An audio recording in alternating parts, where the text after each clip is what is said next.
Howdy, y'all. This is Clayton Watson. I'm a mortgage consultant with Citibank Mortgage here in College Station. And today I'm here with Clint Kitzman, part of the Andrea Kitzman group. Yep. And Clint was talking to me on the phone the other day, and we just came up about the topic of VA loans and how there's a lot of myths and maybe some misconceptions about the program. So, what do you think? We'll just cover a couple of those? Yeah, let's do that. I know a lot of our clients, we do a lot of VA loans and they have a lot of questions about it, and so hopefully this video can help them out a little bit. Yeah, absolutely. There's probably several that we could touch on, but the top three, I would say most important ones. First, the misconception that a veteran can only use the VA program once. Right. That's not true. If you buy a house, turn around and sell it, and then go buy another house, that's a subsequent use. That's not a problem. Mm-hmm. Also, a lot of people don't know that you can actually have more than one VA loan at a time. Wow.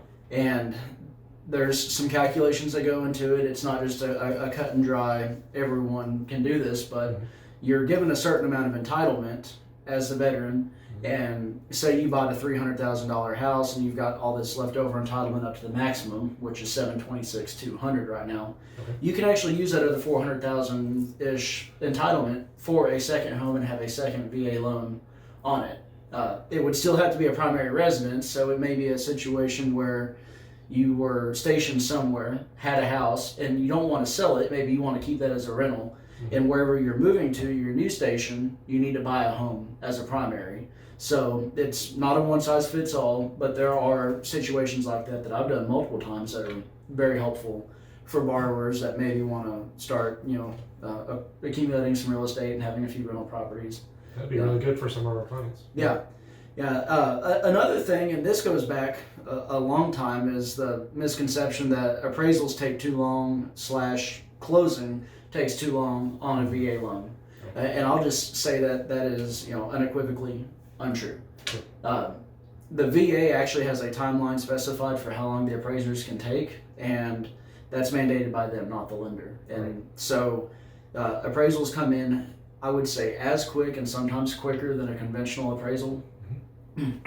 Excuse me, appraisal assignment. Also, the closing process doesn't take any longer either. So every single VA deal that I have ever done has closed as quick or quicker than a corresponding conventional loan would have.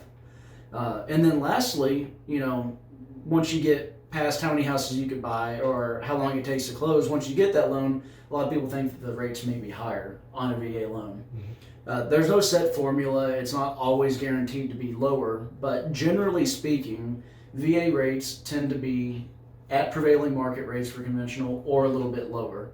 And it just has to do with the fact that they're a government guaranteed loan, and so the pricing tends to be a little bit cheaper. There's no hard and fast rule, but especially here lately, they've been kind of on par with where conventional rates are, or maybe even just a little bit lower. So basically what you're saying is if you're interested in a VA loan, you should call Clayton here to see what your rate would actually be. Absolutely. I thoroughly enjoy doing VA loans. I love working with veterans. And even more than that, I love working through some of these misconceptions, because this might be what keeps somebody from pursuing the path of home ownership with the VA loan. They go, well, it's too complicated, or it takes too long, or whatever. And in 95% of the cases, that's not true. Yep. On top of all of those different misconceptions that we dispelled, there's a couple things that VA loans do very well. The benefits are, one, you can do 100% financing, right? Meaning that you have no down payment, and all you're paying is your closing costs. And in some cases, you can even have those negotiated to be paid on your behalf. Right. Also, there is no mortgage insurance, which is a considerable expense on conventional loans if you're making less than 20% down. Mm-hmm. And also the FHA route, there's built-in mortgage insurance there. That's a considerable expense as part of your monthly payment. So with the VA loan, you don't have any of that. There's no mortgage insurance, and therefore no additional expense. That's awesome. So if you have any questions about VA loans or the process or anything like that, give us a call.